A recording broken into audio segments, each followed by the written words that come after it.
মোর বাপের মতো এত পরিশ্রমী বাপ পৃথিবীতে মুই আর একটাও দেখি নাই। উনি ওনার নিজের পেশা ছাড়াও বাড়িতে এমন কিছু নাই যেটা করে নাই আমাদের এবং পরিবারকে ভালো রাখার জন্য। পুকুর ভরা মাছ, গোয়াল ভরা গরু, ক্ষেত ভরা ধান, পিপা ভরা চাল, মুরগি ডিম, বিভিন্ন ফল গাছ। আলহামদুলিল্লাহ, আল্লাহর কাছে লাখ লাখ যারা আমাকে জিজ্ঞেস করেন আমি এত সুস্বাস্থ্যর অধিকারী কিভাবে, এই যে দেখেন আমার বাপে ফরমালিন মুক্ত খাবার খাওয়ায় বললেই আমি এত সুস্থ এবং স্বাস্থ্যবান। আসসালামু আলাইকুম বন্ধুগণ, সকলটি কেমন আছেন? মুই আলহামদুলিল্লাহ ভালোই আছি। তাই মুই এই ভিডিওগুলো করছিলাম মুই যে সময় ঈদে বাড়ি গেলাম সেই সময় বাপের বাড়িতে যাই খালি হুইয়ে বইয়েই খাইতে থাই। তো ভাবলাম যে একটু কাজ কাম করি। কাজ কামের মধ্যে হইছে যাইয়ে মোর বাপে যে মুরহার দিয়েছে না, এখন তো হে বাড়িতে নাই। ও মুরহার খামার ঘর মধ্যে কক না টাইগের মুরহায় ডিম পেড়ে থুইছে। সেই ডিম যদি মোরা হপাল হপাল না আনি হেলে সেই ডিম আবার হইছে যাইয়া মুরহায় ঠোরাই খাই হেলাই দেবে। এর জন্য যে কয়টা পারছে সেই কয়টাই লইয়েই তৈবে। আপনাকে মুই দেখাইতেছি এই হয়েছে মোর বাপের, এইগুলো হয়েছে টাইগের মুরহা আর ওইগুলো হয়েছে যাইয়া ব্রয়লার।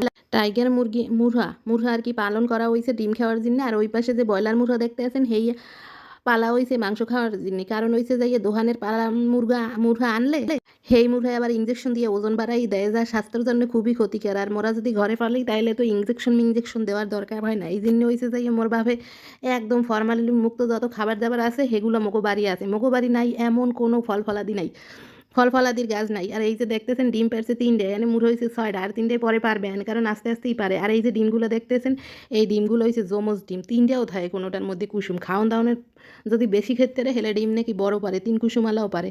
যাই হোক, যে 2টে সংগ্রহ করছি হ্যাঁ একটা হয়েছে এমনি আর একটা ওই ছোটো আর কি ডিম, আর 2টে হয়েছে যাইয়ে 2 কুসুমালা।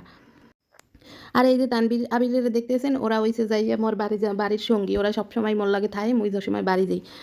এই সব কিছুই মোর বাপে মোর বাপের যে পেশা সেই পেশার বাইরে যাই অবসর সময় যেটু থাকে সেইটু সময় হে বইয়ে থাকে না, হে বিভিন্ন কাজবাজ করতে থাকে। হয়তো প্রত্যেকটা বাবাই হের ফ্যামিলির মানুষজনকে ভালো রাখার জন্য এইসব কাজবাজ করে, কিন্তু মোরা বিভিন্ন সময় না বুঝে বাপ মারে কতই না কষ্ট দিয়া দেখেন হেরা মগো সুস্থ ভালো রাখার জন্য কত কিনাই করে। যাই হোক, ডিমগুলো সংগ্রহ করে ঘরে লই দিতেছি, ঘরে লইয়া এরপর এখন মোরা যাইতেছি ছাদে। কারণ হইছে যাইয়ে মুই নিজে দেখছি ছাদে একটা কোম্বা গেছে, একটা কোম্বা পাকছে, এই কোম্বাটা লইয়া ওর জন্য। হ্যাঁ, ছাদে উঠে দেখি কি ওরে রোদ, যা কই শেষ করা যায় না। ঝোলার রোদ, ঠাড়া পড়া রোদ, এত রোদকে হ্যাঁ আমি কইতে পারি না।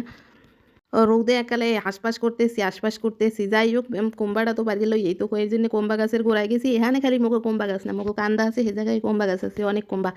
যদিও কোম্বা আমার পছন্দ না, কিন্তু পাকলে টাকলে খাইলে ভালোই লাগে। যাই হোক, এই কোম্বাগুলোর জাত ভালোই আছে। এই জন্য এই যে এইটা দেখতেছেন না, ওইটা একটু পাহা দেখাইতেছে, কিন্তু হ্যাঁ রৌদে পাকছে না এমনি পাকছে, হ্যাঁ আমি বুঝে আউগিত তেরতেছি না। এর জন্য মুই চিন্তা করছি হিজড়ে লই যাবো মনে। তো এর জন্য এইটা মুই হিজড়ে লই যাইতে আসি। তো আবির এবার কইতে আছে কেমনে মগো আপু কোম্বা হেরে আপনারা খালি একটু দেখেন। যাই হোক দেখেন, যাই হোক কোম্বা